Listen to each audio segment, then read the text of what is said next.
Cache-maniacs.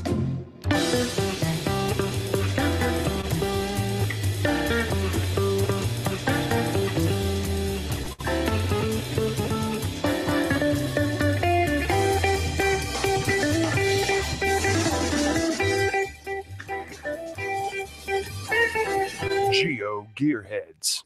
Welcome to episode 333 of the GeoGearHeads. We're back with what should be a really exciting show for a lot of us, which is talking about Cachetur.no. I'm Daryl W4 with, as usual, Chris of the Northwest. But we have to bring in someone special because, Chris, I don't know about you, but I am still not understanding Cachetur, and I've been playing with it on and off for a few weeks. But I've planned 2 trips with it, though, now. Cool. I've looked at the trips and, looking at the documentation, this is an incredible tool. But Daryl, before we get into that, I do have to mention it's show 333. That's 3 cubed or 3 repeated. Could 3 it be repeated? 3 cubed would be a lot less than that. 27. Okay, yeah, thank you. I was about to say 28, but I'm like, no, that's wrong. Or 29, rather. If we do a bonus show, could it be like 333.333333333 unending? Yes, but we'd have to do that one on Saturday. Oh, okay. Okay, enough about numbers, because Lime Max will jump in and tell us how wrong we are. Until then, he's usually right. Exactly. He's right. We're wrong. It's as simple as that. But Daryl, you mentioned we have a guest. We have Play-Doh Addict with us tonight, and that's Play-Doh, not Play-Doh Addict. Thank you for that clarification. I'm sorry I had to bring that up. But you're not the first, and I'm sure you won't be the last. Okay. But I appreciate it. So Plato, as in the philosopher? That's correct. I was a classics major in college, so. Oh, nice. Nice. So tell us a little bit about yourself. I mean, how long have you been caching? What's your relationship with Cachetur.no? So, in the world of caching, I guess I'm still relatively new. I actually just looked it up. Apparently, today's my Geo birthday. So that's kind of exciting. 3 years. So May 17th, 2015 was first cache.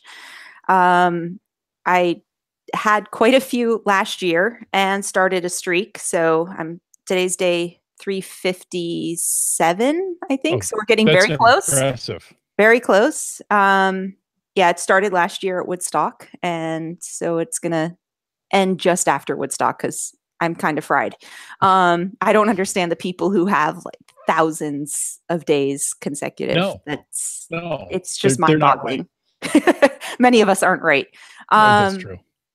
But yeah, so I've been caching for a while now. I haven't looked lately. I want to say I'm around 35 states, including DC, somewhere in there. I know somebody's going to go and check my stats and tell me I just got that wrong, but it's close. And as far as Cachetur goes, I'd been looking for a way to plan geocaching road trips for a while. Last year, I found myself out in the Pacific Northwest, and it happened to be when they had one of those crazy, what do they call those? Cache machines? Cache machines. Aren't those great? Yeah. So Travis L., who runs the cache machines. So what happened was I was out in the Portland area, and as I think most geocachers do, when I knew I was going out there, I looked up to see what events might be going on. And I saw that there was this pizza party at night on a Saturday. And I was like, oh, well, that's cool. And it was in Beaverton, and that was pretty close to Portland. And I had already had a rental car because I was planning to go get GC12 and GC17. And so I did some more digging, and I realized that I needed to be at some parking lot at 5:30 in the morning to partake in whatever this cache machine was. And so it sounded like a fantastic, crazy, crazy day. And so the planning that he puts into those things, and by the way, if any of the listeners have not heard of cache machines, just geocaching cache machine, because I can't do it justice. There are book lists out there, and if you go to Travis L's profile, he'll tell you where all the ones that are upcoming are. but he used that old Microsoft streets and trips, whatever it's called, to do it. And so it gave you sort of turn by turn directions. And it had all the caches planned out in order, and it was fantastic. So I come home and I'm like, how do I plan a trip like this? And I'm a Mac user, but I'll run through things through a, Parallels or a wine bottle or whatever. Well, Microsoft no longer makes it. And so I couldn't get my hands on it. And so I spent a lot of time researching, trying to find something that would allow me to do something similar. And there's that whole traveling salesman problem that geocachers face all the time. But the web-based solutions are very expensive, right? Because they're often based on having a particular client. And so the more clients that you have, i.e. geocaches, the more expensive it becomes. And since we're going to thousands of different geocaches, it didn't really work. So I ended up resorting to GSAC, which is a great tool. And there's one of the macros that will help you find your most efficient route. And that's sort of what I was doing for my planning. Well, fast forward until late 17, very early 18, and I noticed a local cacher in my area found one of my caches, and he mentioned he had used cachetour.no to help plan his route. And I was like, what is this? So, of course, I immediately went to the website, created an account, and started playing around with it. And I love technology. It's a hobby. And so just sitting there and trying to figure out how to use it and plan it sort of became sort of second nature.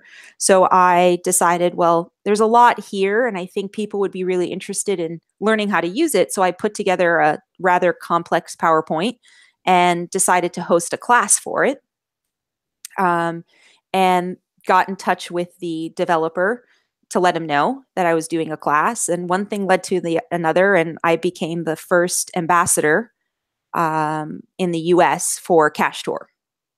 And as an ambassador, we just help with moderating support requests and doing some other things in the background. Well, nice. And you're going to be giving one of those talks at GeoWoodstock. So anyone who wants to get more in depth probably than what we're talking about tonight, make sure to go to GeoWoodstock and check that out. Yep. Because everyone's going to go to GeoWoodstock. For everybody I've talked to is going to GeoWoodstock.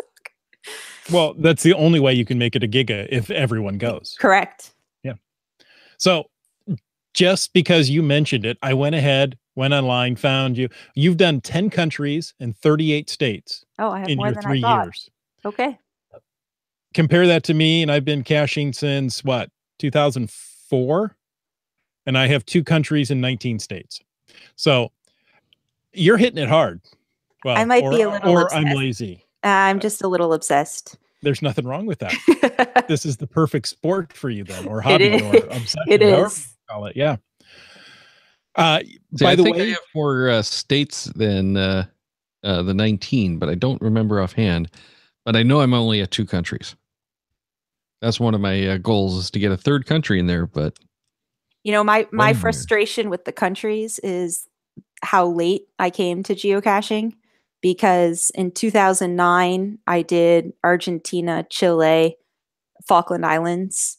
Nice. In 2012, I did Ireland and Tanzania. And in 2014, I did Vietnam and Cambodia. So I missed all of those. And the Tanzania part, the others I could go back and visit in a heartbeat. The Tanzania part, we actually climbed Kilimanjaro. And there are a bunch of earth caches up there that would have been pretty cool to have. Well, there's a reason to return now. Yeah, that might be a once and done type experience. I gave it a shot. It'd be interesting to plan the trip up Kilimanjaro using Cachetur. I will say that. That might be worthwhile. Let's do a quick mention, because Cachetur is a Norwegian site that's been translated to English. That's the .no. That's why it has that in the domain. But it is Cachetur, though he does have TOUR as well. But it is the cachetour.no, not .com, not .co or anything .no, because it is from Norway. Right. And of course, we'll have the link in the show notes, but if you're not checking the show notes and just listening. Yeah. It's also, and it's even in the title. It's also back there too. Well, but the audio people can't see this. Oh, that's true. For the video people, it's back there. Along with a trackable number that we won't mention for those only audio listeners. You have to come and watch the video. True. We've kind of trained people to watch the video for those trackable numbers. Well, you were the one who gave me the idea for that. So it's all my fault. It is all your fault. Well, but you know what? I can blame Gary, because Gary over at I'm trying to call it Cache and Release, but he has Geocache Talk. Right. The original show that he was on. He was doing it there and on Geocache Talk, and that's where I got the idea from. But I think he's only doing like one. Well, it's a lot of fun because now we've got all these trackables that get discoveries. Like, I think I'm only getting about 10 or 12 a week on these.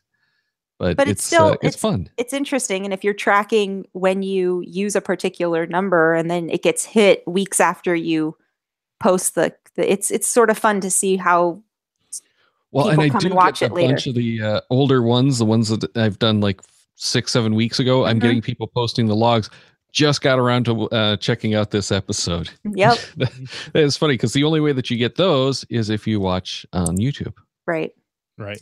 Well, it's interesting too that we're on May 17th because since it's a Norwegian website, it happens to be Norway Constitution Day. Like who knew? But we planned that. Right, exactly. Yeah. And so it's now the 18th in Norway, but the 17th, and it also happens to be the 4th birthday of Cachetur, also on the 17th. So it's funny how things kind of all play out. Daryl, really good job on planning. Yeah. Well, that I still have to credit to Plato Attic, because we gave her a list of dates and she picked the May 17th date as the best one for her. So she planned it very well. Apparently, who knew? But originally it was only in Norwegian. It was not available to us English speakers. And I think that's why now we're starting to hear a lot more about it, is they went back into their files. Tom Frey is the creator. He's actually messaging me right now through Slack to let me know that he is up at, I think, 3:00 in the morning, 3:30 in the morning in Norway watching this. Well, good for him. Yes. Good morning. Have another cup of coffee. They're at their big mega event this right now, or just about to start. But anyway, so believe it or not, we were talking about how many countries we've been to and how many states we've been to. Tom Frey, I think, has been to 48 of the U.S. states. He's a Norwegian. Wow. He lives in Norway, and he's actually coming back to the States this year to finish off Hawaii and Alaska and get all 50 states. So I feel like he's shaming all of us Americans who don't visit our own country. But anyway, he uses and has used Cachetur to plan his trips across the US. And you can actually go and find them through the trip report feature on Cachetur's site and see just how insane he is, like many geocachers, covering thousands of miles and hitting counties along the way. But he was at an event, I think in the Southwest back in 2017. And one of the really neat features that Cachetur has is the various templates that you can print out to show you what your plan is for your trip. And so he had those with him, and people at the event noticed, and they were like, "Oh my gosh, what are those? That's so cool." And, he had contemplated translating it in the past, but they really encouraged him to translate it. And so I believe it was in September of last year that the site was fully translated and available in English. Nice. So September 2017, it's still not even a year. We're looking at like 9 months. Right. That's impressive. Yeah. And so, there are little hiccups here and there. So we're working on trying to smooth some of the translations out. I'm trying to help as best I can from a grammar and spelling perspective, but I don't speak Norwegian, so I'm heavily reliant on the Scandinavian team, and they have quite a few of folks over there to do the translation initially to English. And Google Translate's been a great tool as well.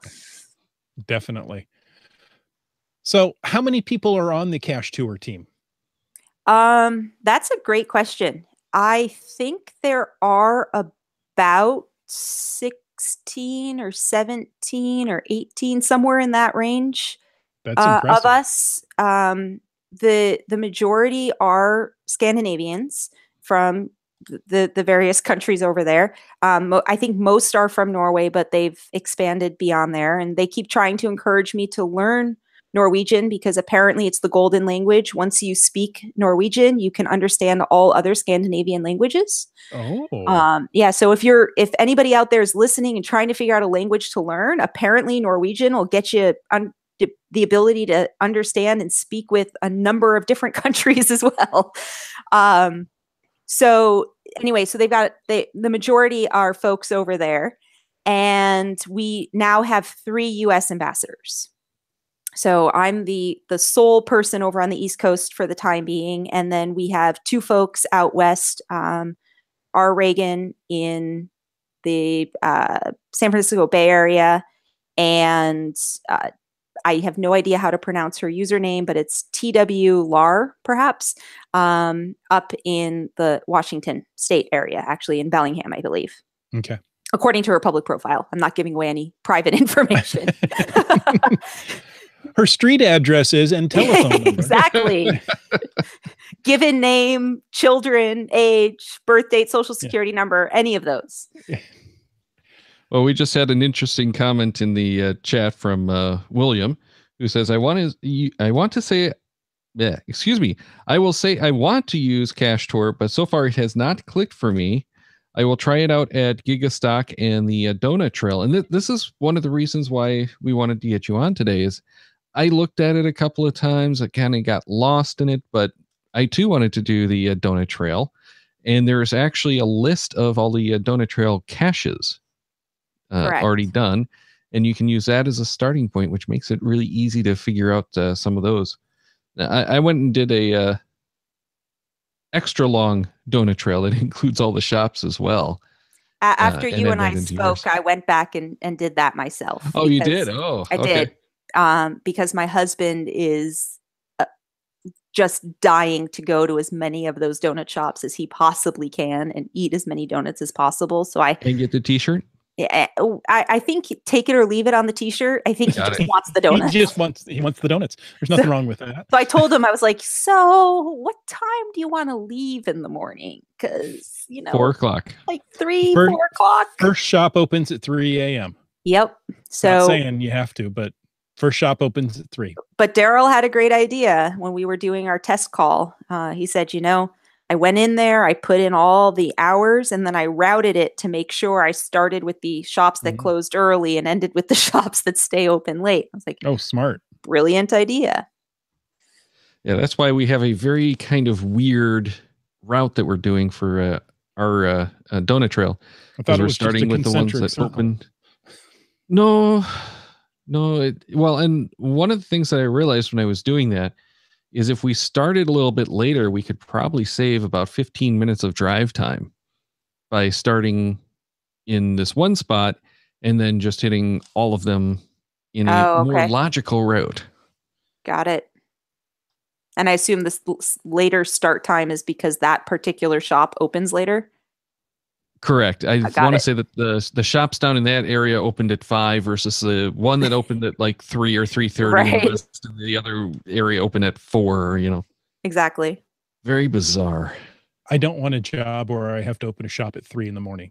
I'm just telling you right now. Even if it's donuts? Even if it's donuts. 3 in the morning. And that's when it's open. So he's up at, midnight. I know, donuts. Right? I suppose it's sort of like if you can stay up till midnight to make your donuts, then go to bed and let somebody else sell them, that wouldn't be too bad. No, that wouldn't.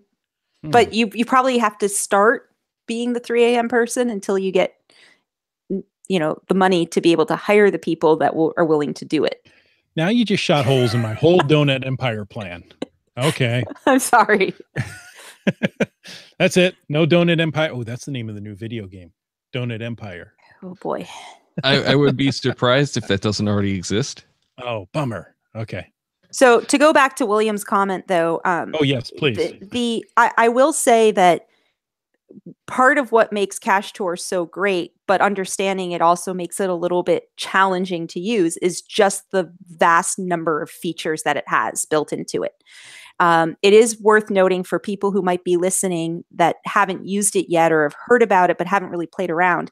It is an API developer. So, there are only a handful of authorized API developers out there.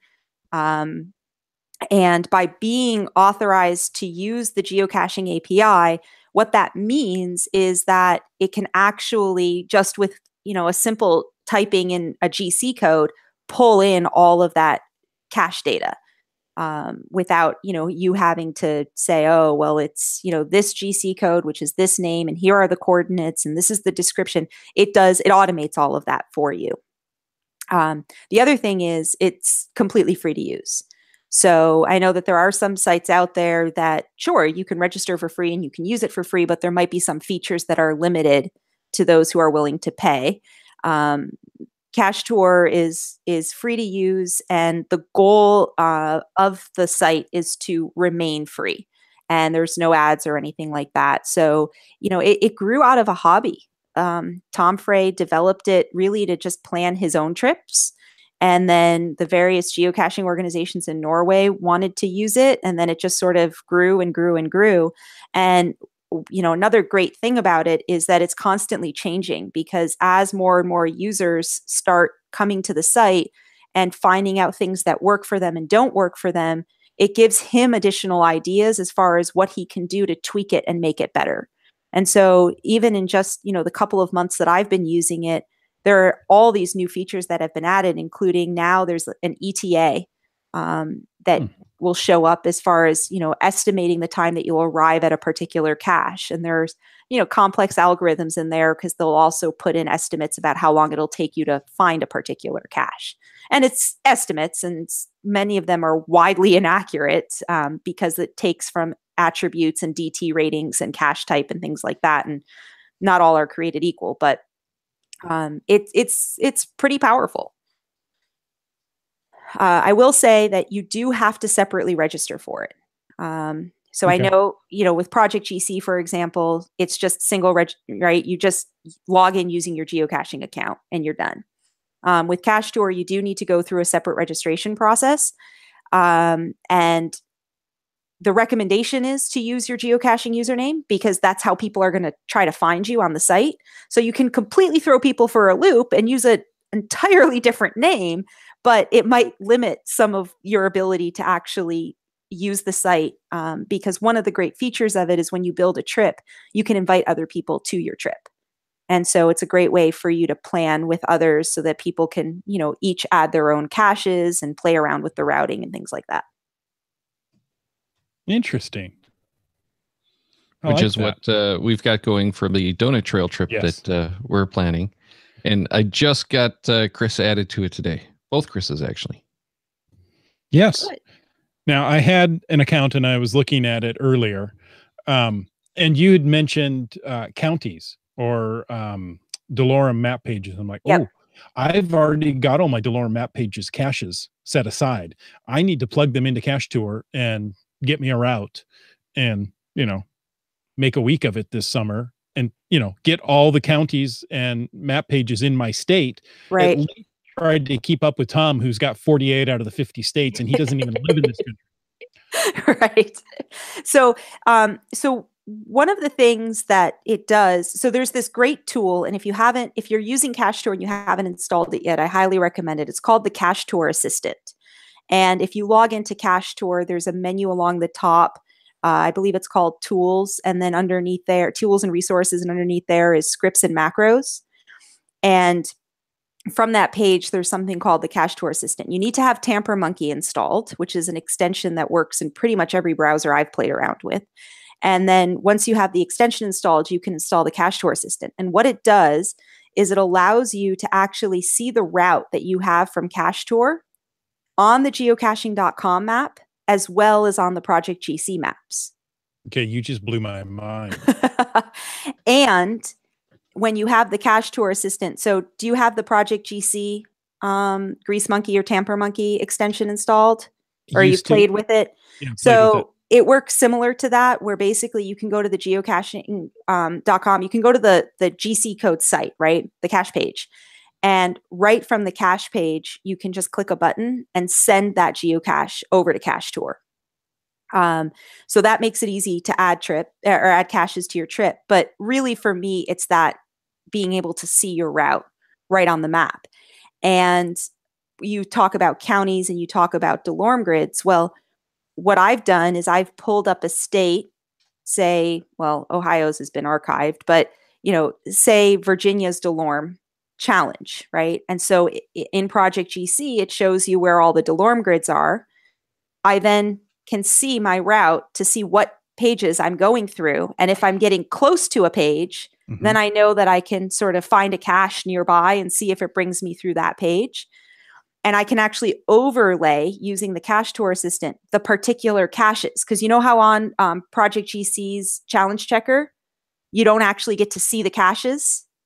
You only see caches that you found in a particular grid. It won't show you what other caches are in there, unlike in the counties map.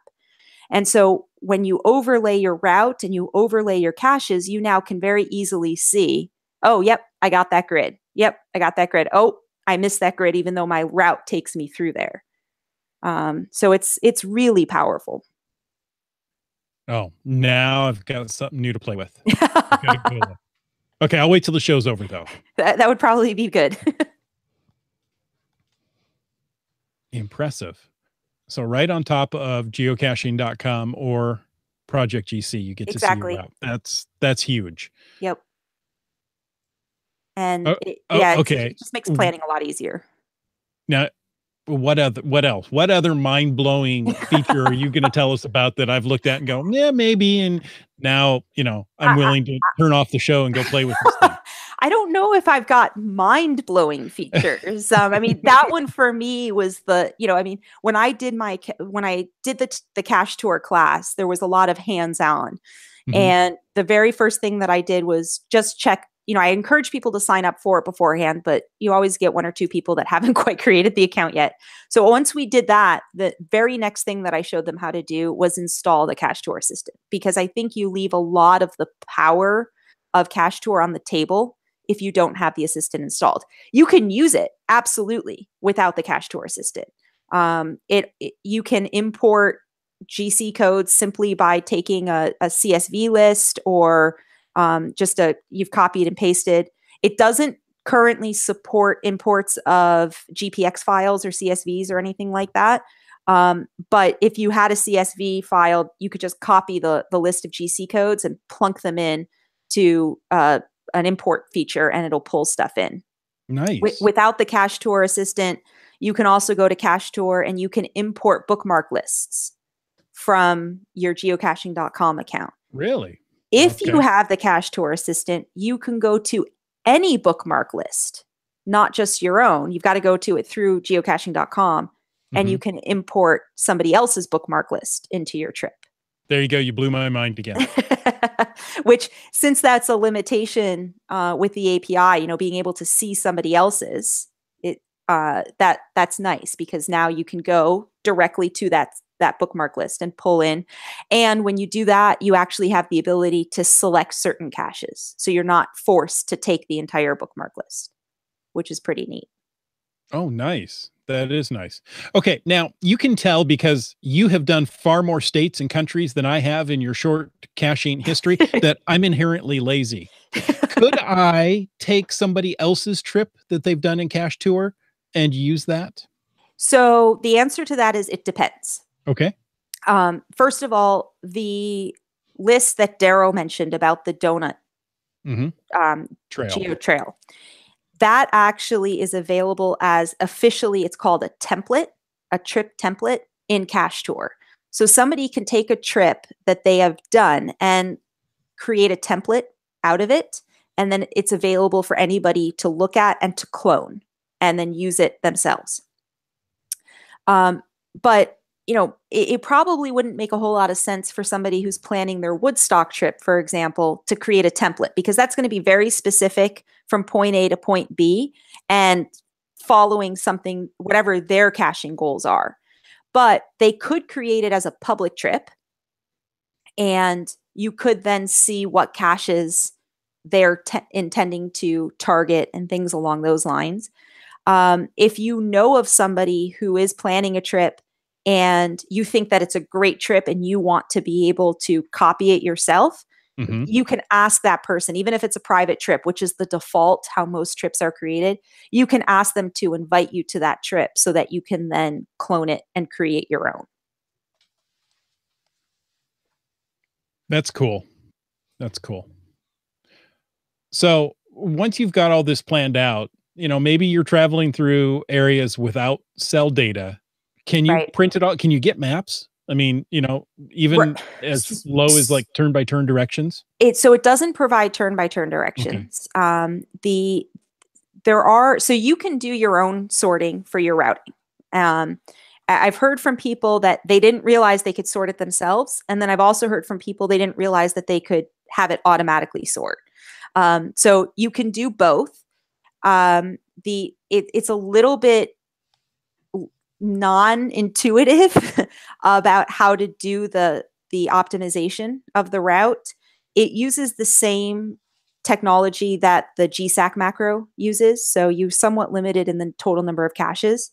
But there's a good help article on Cachetur that tells you exactly how to do it. And then let's say you already have your route, but then you want to add in. So you do your manual sorting. So what I did when I was in Greece, because I was in Greece back in March, I didn't have the time to fully plan my trip before I got there. So I didn't have all my printouts, and we'll talk about the printouts in a second because they are pretty amazing. I didn't have all of my printouts, and I didn't have access to a printer when I was there. So what I did was I continued to play around with the trip. And then when I was done, I did a printout and I printed it to PDF and I saved it to my phone. So while I was out in the field, I had it on my phone. And I was able to just look through it on my phone and say, okay, here, here, here. And I wasn't so concerned about what my route was, all my turns, point A to point B. I was more interested, and this is sort of, I think, Cachetur's focus on the routing is not necessarily telling you how to get from point A to point B, but what caches are along point A to point B. But the printouts are spectacular. It keeps you honest, right? It gives you what your order is, so you don't inadvertently skip over something. It prints out the default template, and there are many, many templates to choose from. So if you're a simple Simon and you just want a little list to know which cache you're going to next, those templates are available. But the template that it defaults to when you choose to print is really informative, and it has all these pretty little icons on it too. But it prints out the GC code, the cache name, the 10 most recent log history with icons, telling you what date it was last found, how many days ago that was, what the average find rate on it is, what county it's in. I'm trying to think what the DT rating. I mean, it's all right there, and the coordinates. So if something happens, and it's happened to me, where you think everything's loaded into your GPS, and for some reason it's not there and you don't have your computer with you, well, you're not completely hosed because the coordinates are right there on the printout as well. Nice. And it supports corrected coordinates. You can import corrected coordinates too. Nice. That also helps for, hey, I just met my friend here. I'm going to go out. You want to come along? Here's the page of coordinates. You can enter them in as we're walking. Exactly.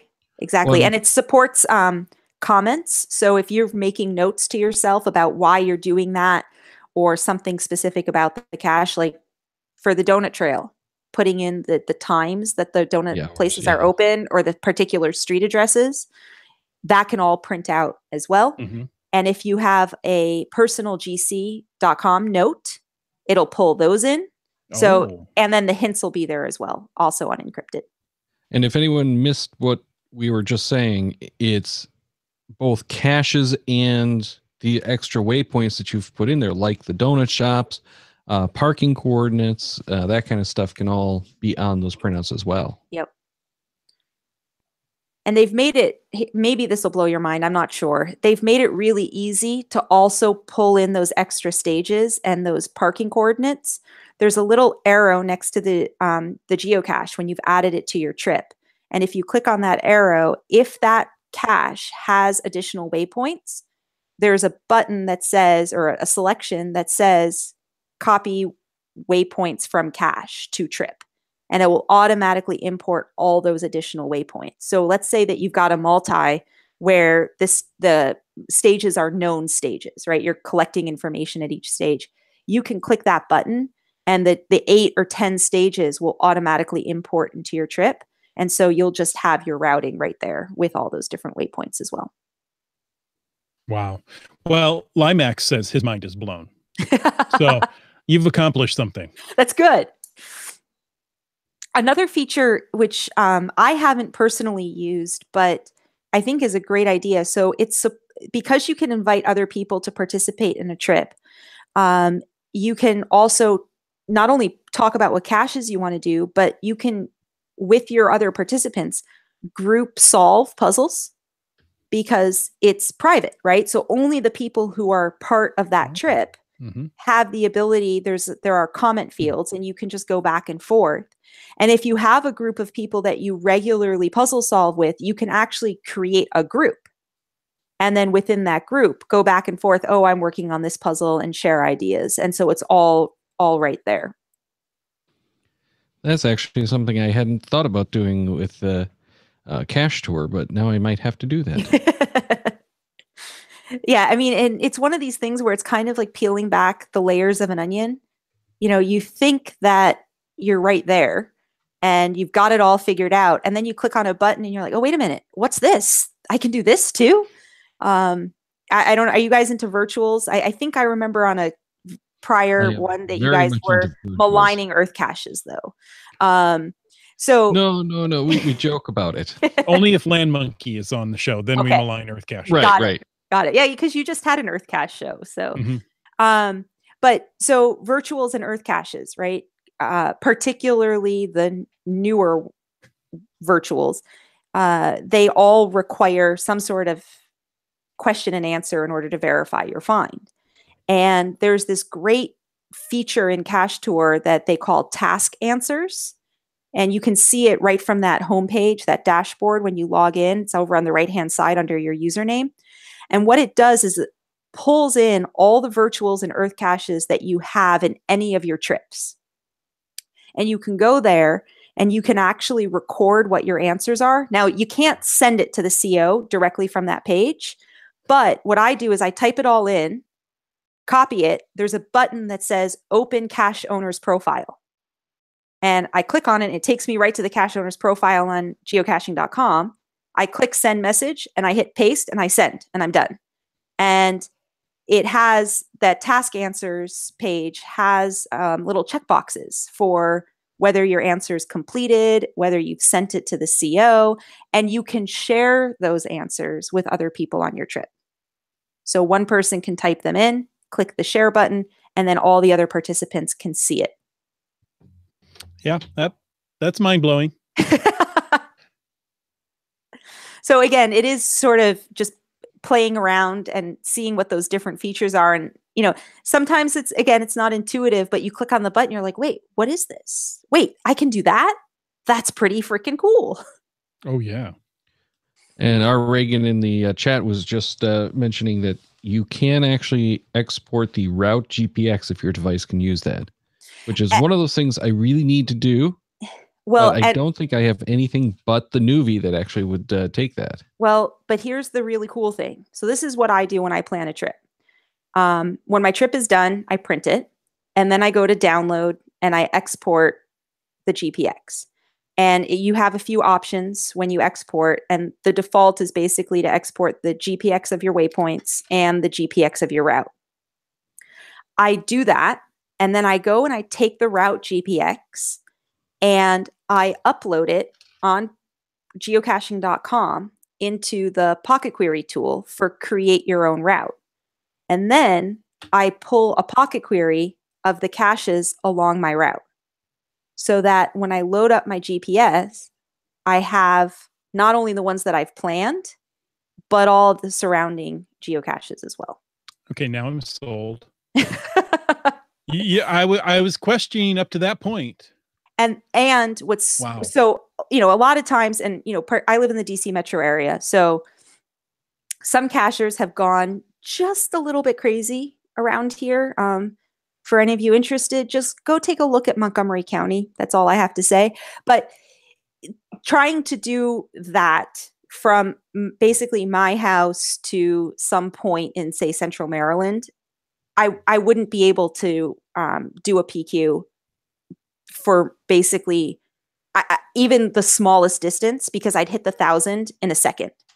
So what I do is so what I do is I actually, when you add different waypoints into your trip, sometimes you're going to be driving, sometimes you're going to be hiking. You can change the type of route that you have, from a driving route to a hiking route, to stopping the routing for a moment, picking it back up. And every time you change the routing type in that route GPX export, it treats it as a different segment. So when you import it into the Pocket Query tool, rather than just showing you one route to import, it shows you various segments to import.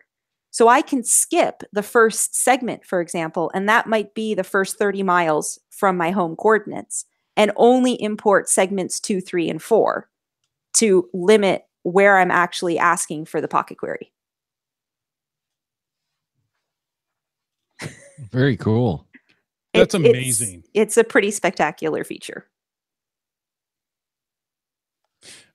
William in the chat says, "Oh my goodness, Montgomery County is a geocaching heaven." There's a geocacher, a local geocacher, GeoRick, I think it's 402, and he went on a hide streak for a while. I don't know. I think he did 366 days hiding a cache every day. And when he finds an area that he likes, he goes to town. And I have to give him credit because he maintains his caches. He's got a whole variety of hikes and park and grabs and really challenging tree climbs. I mean, they run the whole gamut. But man, Montgomery County is just crazy with caches. Yeah, I think I'm going to have to go out there because I want to get all those virtuals that are in the DC area at some point too. And if you look in the trip templates under Cache Tour, Tom Frey actually created a busy day in DC. And he has a template where he will show you basically how to grab, all the virtuals on the mall. There's a webcam in DC that's still active, so you can get a webcam icon. And I'm not sure what else he has in there. I don't recall because I had done most of them by the time I saw it. But yep, you can do your busy day. Excellent. Now, I do have to say that the chat has been awesome today, but a little bit distracting because there's been so much great information.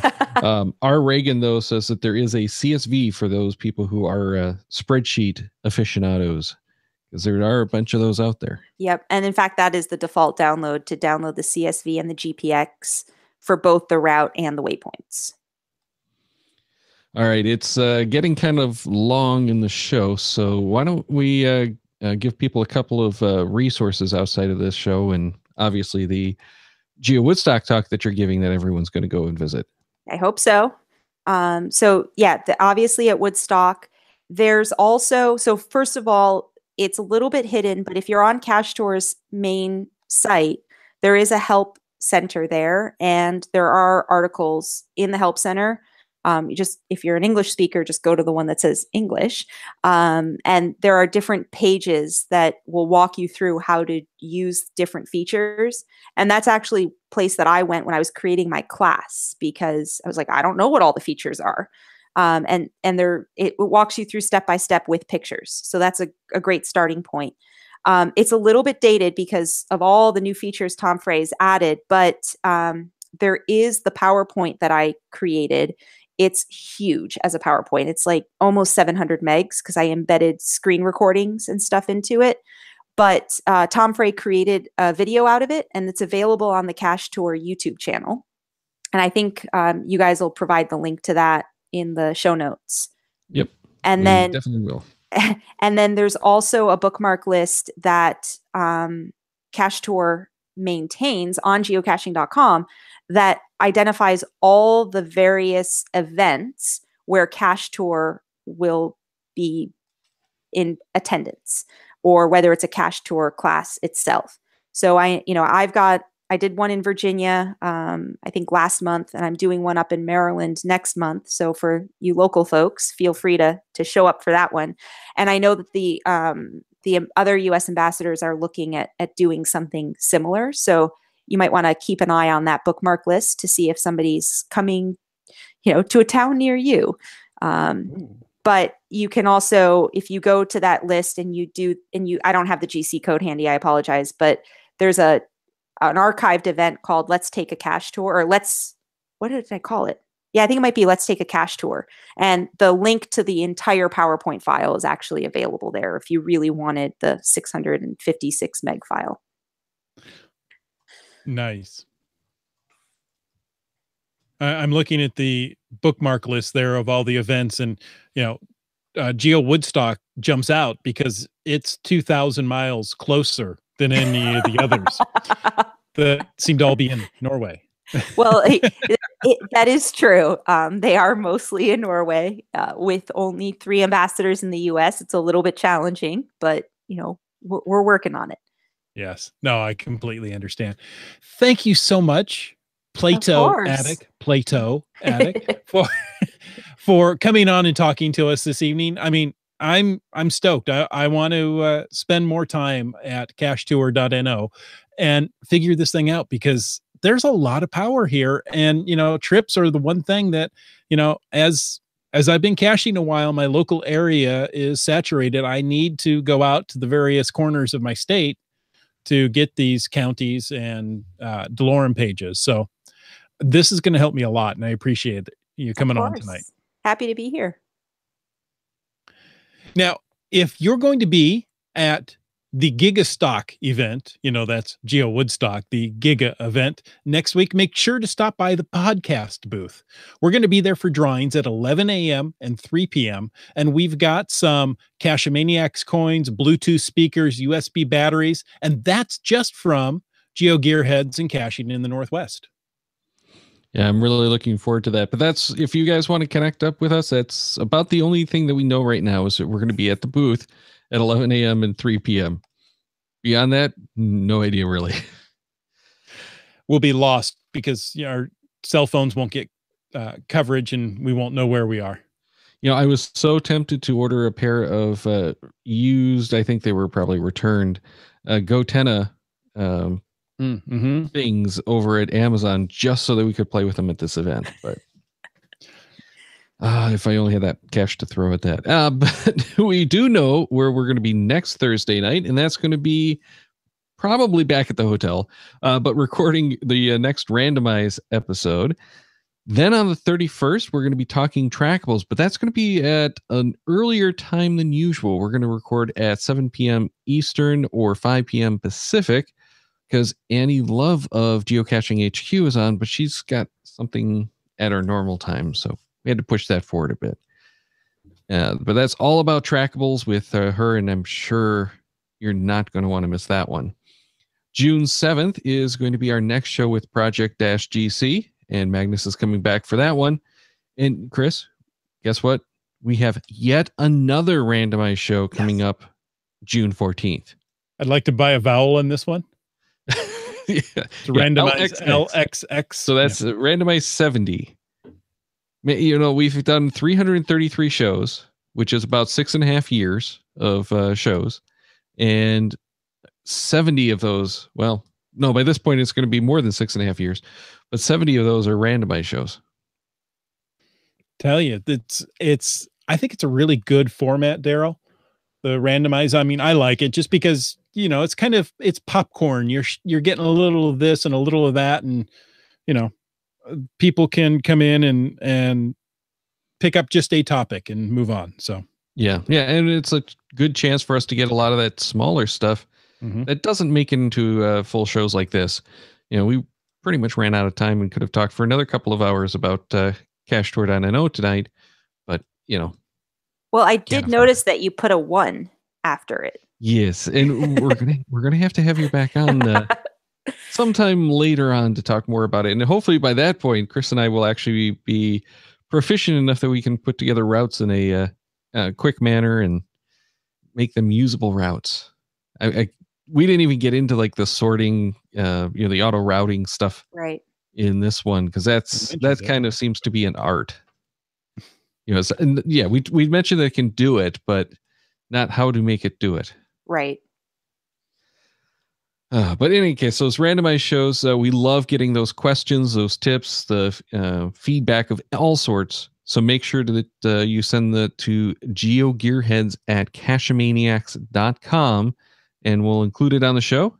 And again, that's GeoGearHeads at cachemaniacs.com. But make sure you check Cachemaniacs website at cachemaniacs.com for more on the GeoGearHeads, including show notes for this and all our episodes. We love hearing from our listeners. So leave us feedback by emailing GeoGearHeads at cachemaniacs.com or through the many channels of social media. Your support helps keep the Cachemaniac shows coming. Please consider becoming a patron through the link on our website to support the Cachemaniac shows. GeoGearHeads is produced by Chris Umfenauer and Daryl Wattenberg. The show's copyright 2018 by Daryl Wattenberg. All rights reserved.